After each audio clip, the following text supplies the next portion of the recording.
ओम श्री परमात्मने नमः. ओम श्री सद्गुरवे नमः.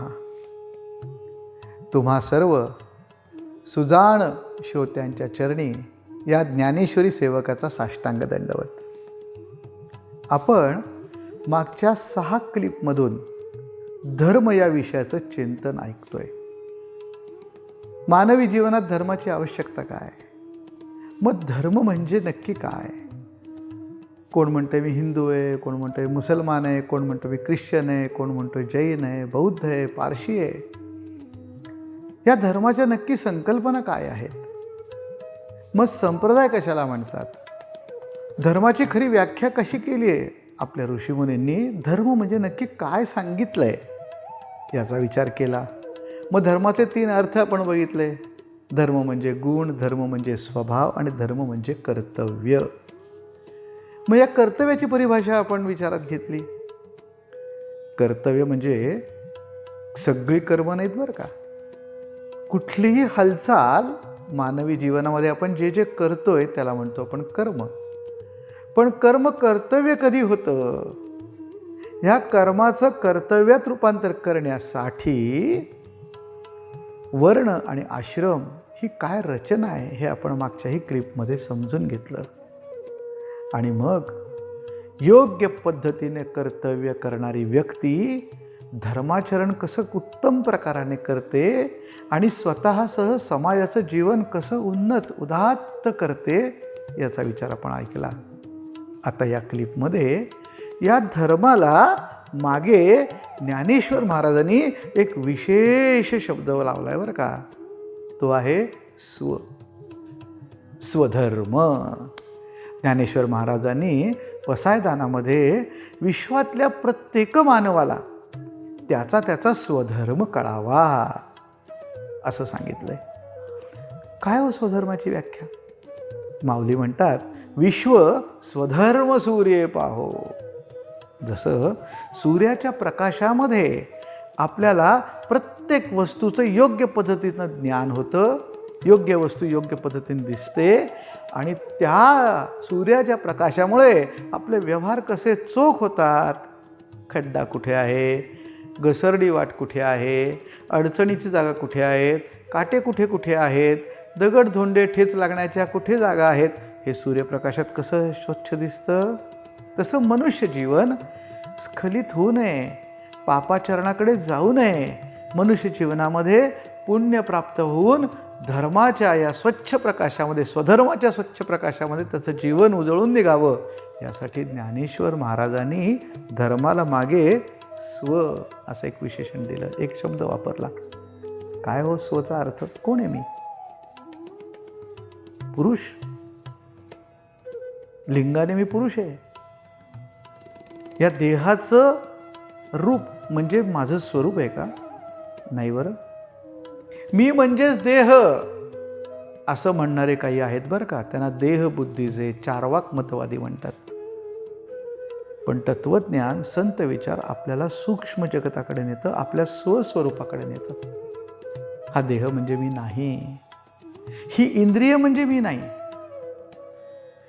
मन म्हणजे मी नाही, बुद्धी म्हणजे मी नाही.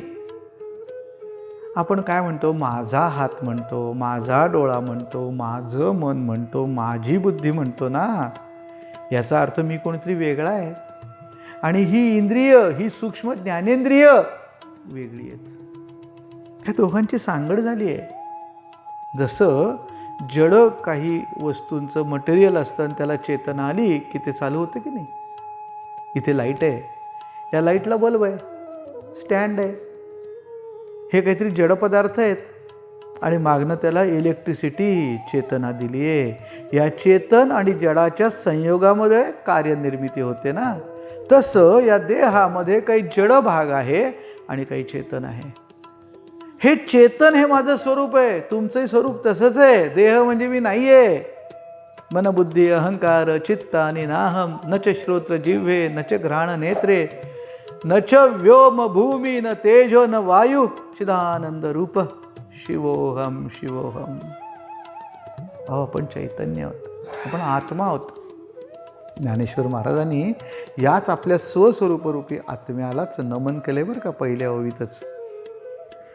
म्हणजे काय झालंय, मी तुम्ही आपण सगळेजण आपापल्या स्त्री पुरुष नपुसक अशा देहांमध्ये आलो आहोत मागच्या कर्मानुसार आणि जगतो. आणि हा देह म्हणजेच मी, या देहाचं नाव म्हणजे माझी ओळख असं आपण म्हणतोय. तुम्ही मला सांगा, नाव कधी ठेवतात हो? मुलगा झाला का मुलगी झाली हे कळल्यानंतर नावाचा शोध सुरू होतो ना. म्हणजे आधी देह आला मग नाव आलं, पण त्या देहात कोण आला?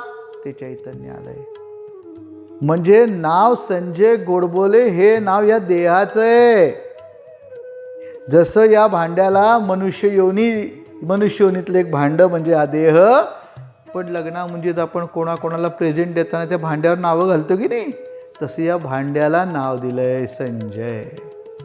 ज्यांच्या घरात आलो जन्माला ते गोडबोले, एक वंश नाव घेऊन आलो, पण मी नाही आहे बरं का संजय. व्यवहारापुरतं ठीक आहे, मग कोण आहे मी? ह्या मीचा शोध, या मीचा साक्षात्कार आपल्याला धर्म करून देतो बरं का. म्हणजे धर्माने नियत करून दिलेल्या नियमानुसार, तत्वानुसार, ज्ञानानुसार जर आपण आपल्या जीवनाकडे पाहत गेलो तर आपला बाह्य व्यवहारही शुद्ध, सात्विक, तेजस्वी होतो आणि आपल्या स्वस्वरूपाची आपल्याला प्राप्ती होते, त्याचा अनुभव येतो. मग झालंय काय? आहे मी परमात्म्याचा अंश, गुणांनी स्वरूपानी त्याच्यासारखाच आहे बरं का. सर्वज्ञ, सर्वव्यापी, सर्वत्र, सर्व सुखी असं माझं खरं तर स्वरूप आहे. पण कर्माच्या अज्ञानाच्या बंधनामुळे मी असं झाकळून गेलोय. आपण सगळ्यांचं स्वरूप असंच झालंय. ही सगळी या चैतन्यावरची जळमट झटकून टाकून आपल्या स्वस्वरूपाकडे नेतो तो धर्म आहे. धर्माची खूप आवश्यकता आहे बरं का. म्हणजे आता स्वधर्म, एक तर व्यवहारातला परवा मी सांगितलं मागच्या क्लिपमध्ये बोलताना की दोन जीव एकत्र आले, दोन माणसं समोरासमोर आली तर त्यांच्यात काही ना काहीतरी नातं निर्माण होतं. ते नातं कुठल्या भावनेने, कुठल्या गुणांनी जगावं आणि ते नातं अधिक घट्ट, अधिक सुशोभित, तेजस्वी करावं ही धर्मतत्व सांगतं. म्हणजे बाहेर व्यवहार करताना धर्माची, तत्वांची गरज आहेच. त्याचप्रमाणे हा जो जीव आला आहे ना, खाली जीव म्हणून आला ना, तो मुळात आहे परमात्म्याचाच अंश, आत्मा. पण या सगळ्या वासनांमुळे, मागच्या विकारांमुळे आणि पूर्वजन्मातल्या कर्मामुळे झाकोळला गेलोय, त्यामुळे झालोय जीव. या जीवानी ही सगळी बंधनं, हे पाप, हे झटकून टाकणं, पुसून टाकणं, भोगून संपून टाकणं आणि पुण्यानं, धर्माने आपल्या स्वस्वरूपाचा अनुभव घेऊन जीवन कृतार्थ करणं, याला स्वचा धर्म म्हटलंय.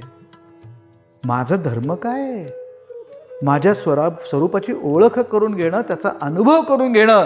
आणि हा ज्याला अनुभव येतो ना, तो दुसऱ्यातही देह बघत नाही, त्याचा आर्थिक व्यवहार बघत नाही, त्याला किती पैसे मिळाले ते पाहत नाही, तो चांगला दिसतो का कुरूप आहे पाहत नाही, तो समोरच्याचंही चैतन्यच बघतो. म्हणजे स्वतःचं स्वरूप नीट कळलं की सगळ्यांचं स्वरूप कळणार आहे. आणि मग या चैतन्याचा त्या चैतन्याशी कसा व्यवहार असला पाहिजे हे आपोआपच आपल्याला समजतं. संत आपल्याला हेच शिकवतात. आणि मग जातीयता, हेवे दावे, द्वेष, मत्सर, तुझं माझं, ह्याचं ओरबाडून घेतलं, त्याचं ओरबाडून घेतलं, स्वार्थाने संकुचित झालो, हे मानवी जीवनातलं पाप नष्ट होतं. म्हणजे संकुचितपणा नष्ट व्हायला हवा. व्यापकता, ज्ञान, सर्व सुखाचा अनुभव जर आपल्याला घ्यायचा असेल आणि तो इतरांना द्यायचा असेल तर आपल्याला स्वधर्म कळला पाहिजे आणि स्वस्वरूपाचा अनुभव आला पाहिजे. ज्ञानेश्वर महाराज म्हणतात, एका दुसऱ्याला नाही हो, विश्वातल्या प्रत्येक प्राणीमात्राला त्याचा स्वधर्म कळो आणि स्वधर्मरूपी सूर्याच्या प्रकाशात त्याचा व्यवहार पुण्यमय, कृतार्थ हो, हेच माऊलींच्या चरणी आणि संतांच्या चरणी प्रार्थना. हरिओम हरिओम हरिओम.